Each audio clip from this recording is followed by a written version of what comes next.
guest I'm welcoming is Leslie Voorhees Means. She is the co-founder and CEO of Anomalie, which is a direct-to-consumer wedding dress, custom wedding dress company. And not only did Leslie go to Harvard Business School, she has an undergraduate degree in mechanical engineering, she also has experience building product at companies like Apple and Nike. So let's give a warm welcome for Leslie.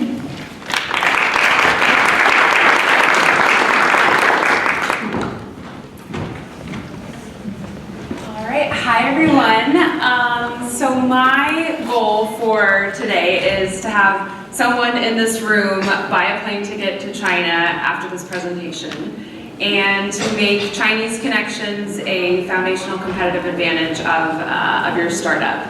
I think many of you are here to start big companies, not small businesses.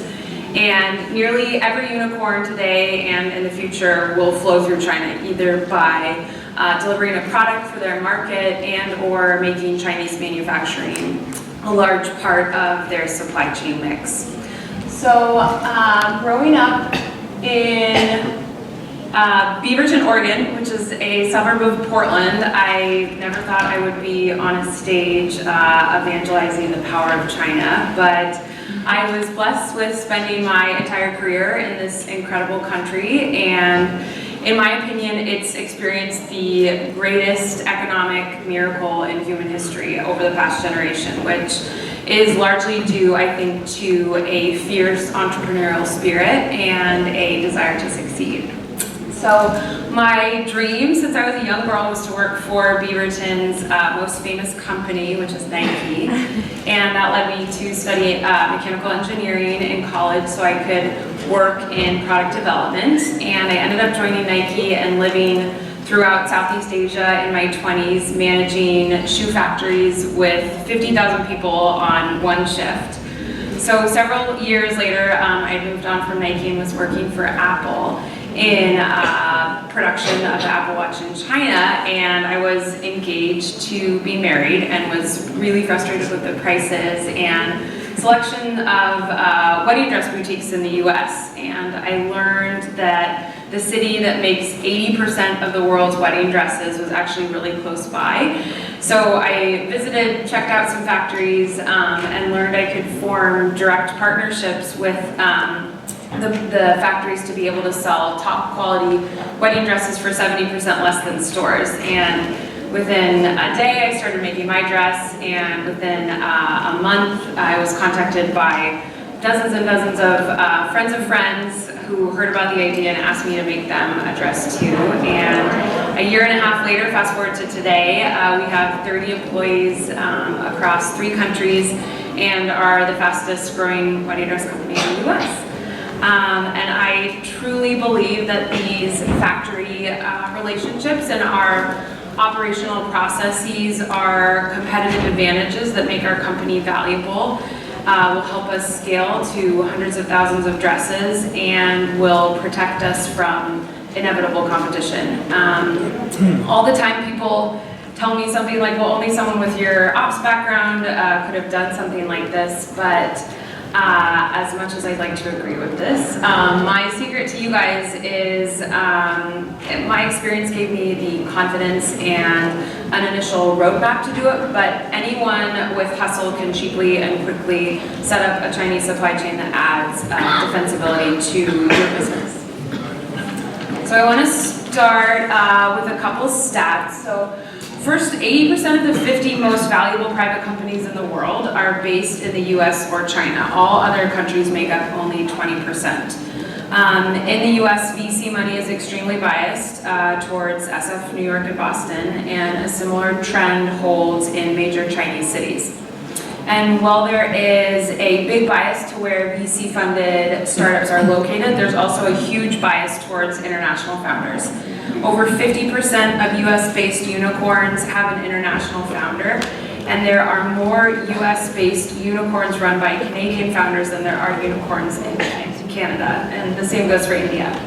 And I think part of the reason is that even though investors are biased towards funding companies in their own backyard, They also realized the largest startup companies must have an international strategy in terms of their customer base and their supply chain, which international founders clearly have more of an appreciation for. So this is why the mission of Founders Embassy to bring international founders to Silicon Valley is super important and timely. And as international founders, you guys have an advantage. I personally have been shocked by how few tech pros think internationally. So I'm going to focus the rest of the talk on startups that want to scale physical product ideas. There is a multi-trillion-dollar opportunity in rethinking the way the world's goods are created and distributed. And forming relationships in China is key to this. So why China? One, it is the only place that can make millions of a product. I am all for US manufacturing, but we can't make 100 million iPhones a quarter here. An Apple factory has an eighth of the population of San Francisco working on one shift. The scale of what is happening out there is hard to comprehend, and if you're trying to go big, you need to be thinking about China. Two, the infrastructure is set up. If you can think of something, they are already making it. The majority of the world's goods are made in Southeast Asia. And it's surprising to many people how turnkey the systems are. It's cheaper for Anomalie to ship a box in 3 days from Suzhou to San Francisco than it is to ship that same box from San Francisco to New York via the US Postal Service. Vendors in China are incredibly sophisticated and used to working with people in the US. Three, form connections to eventually sell in the Chinese market, even if you aren't doing so to start. The Chinese market is the fastest growing and most important market in the world. So every large-scale business eventually needs a strategy to serve the Chinese market. And even if you aren't selling in China right away, forming connections through people in your supply chain will be helpful. For tech forward, tech innovation and experimentation is on steroids in China. Mobile adoption is through the roof, and factories are eager to adopt new technologies. And the people, there's a sense of ascendancy in China. The optimism and work ethic of the people that I've encountered there, from factory workers to factory owners, is infectious. Legendary investor Mike Moritz recently said that Silicon Valley could do well by studying the entrepreneurship culture in China, and I have to agree. And then doing something hard builds defensibility. There is a misconception that starting a Chinese supply chain is insurmountable for a bootstrap startup. And it is hard, but definitely doable. And doing this early gives your young startup a defensible advantage to talk about during VC meetings. Notice one thing I didn't mention is the cost. I think setting up your operations in China does result in lower costs over time, which is important to delivering value to your customer. But leaving costs out of the equation, there are already many reasons to create your product in China versus other countries. So how to start? One, and this is what I would recommend to anyone, find a market with frustrated or at least apathetic customers and ideally high existing margins. There are so many pain points yet to be solved. Often the solution has already been created but hasn't been packaged in the right way. So, for example, the idea for Warby Parker came during the founder's business school trip to China when they saw eyeglass prescriptions being made on the street for 20 bucks. The idea for Casper came when the founder was at Costco and saw boxed mattresses.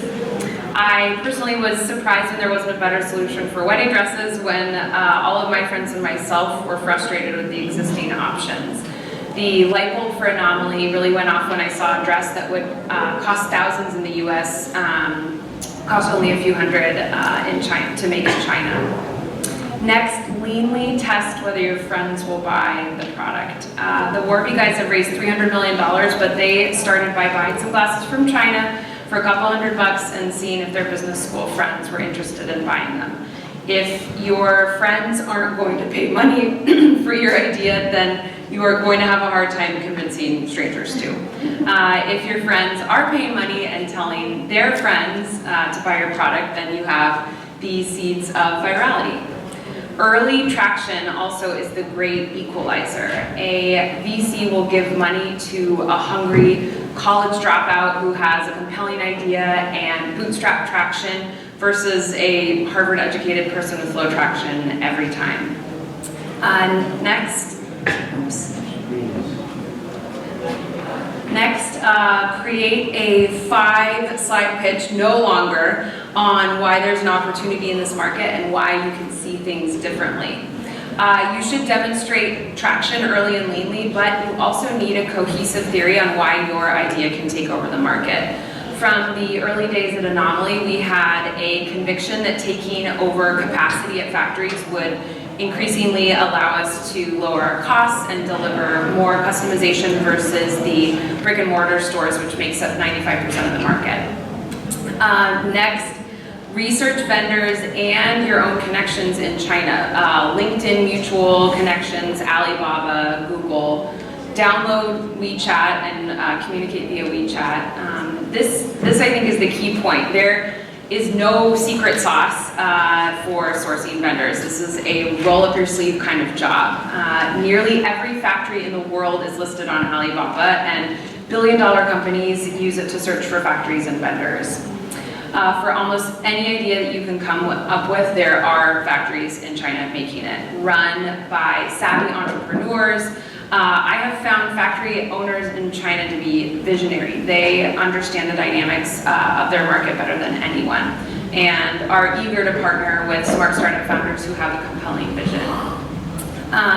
One of my most successful strategies I used is just searching LinkedIn for any connections of my connections who lived in the region where wedding dresses are made. You might not know people who live in China, but your friends do, and those are powerful connections. Which brings me to my next point, is determine the region where your product is made and schedule a 2-week visit. Front load the meetings at the beginning of the trip because these will lead to other meetings. All of the factories we used came not from the initial meetings we scheduled, but from referrals that came out of those first meetings. Also, I'd recommend that you create business cards and print them and bring them along, and create a Squarespace website, which is super important to credibility and legitimacy, and show that you understand Chinese business etiquette. Next, go to China. I honestly think this is the biggest secret. People are just afraid to get on a plane and go figure it out. Direct flights from SFO to Shanghai are $250. The flight's a little over 10 hours. There are good hotel rooms that are available for $40. Get out there and hustle. Meet with vendors and pitch your vision. And then use common sense. You really don't have to have my ops background to evaluate a factory. One of the first factories that we visited on the first week in Suzhou, this is a wedding dress factory, mind you, everyone was smoking cigarettes. That was an easy pass, that was an easy no. Is their factory clean? Does the person seem trustworthy? What is their story?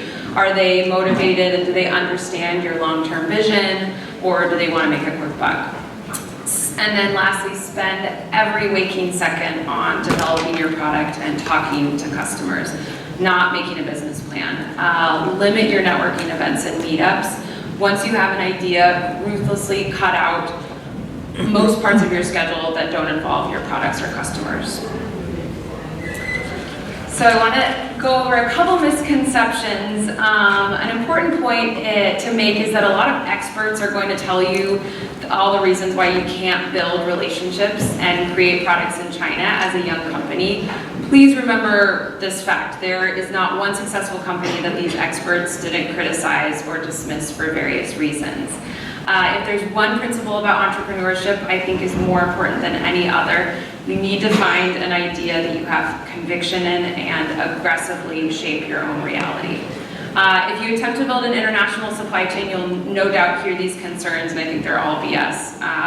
One is language barrier. Many factories have a point of contact who speaks English. There are also many websites where you can hire a freelance translator. WeChat also has a great translate tool. too difficult to get to. Again, it's a single flight to Shanghai or Guangzhou, Shenzhen area, and if you hit the pavement, opportunities are going to present themselves.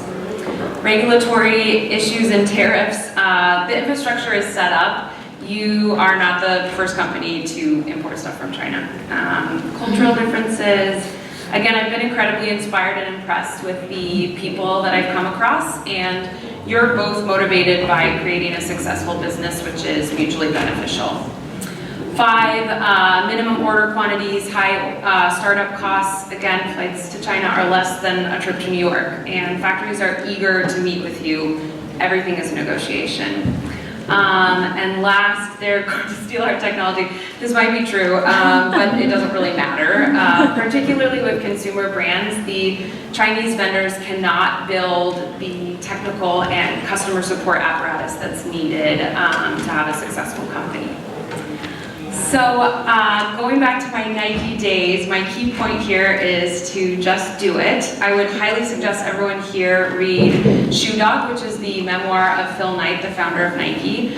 And the story of Nike started when Phil was inspired by the quality and price of Japanese running shoes, and he got on a plane to Japan to make connections with factories and figure out how to import them. And this is despite not having the internet, not knowing Japanese, not knowing anyone, and basically being told by his dad and many other experts that he was unqualified to do this.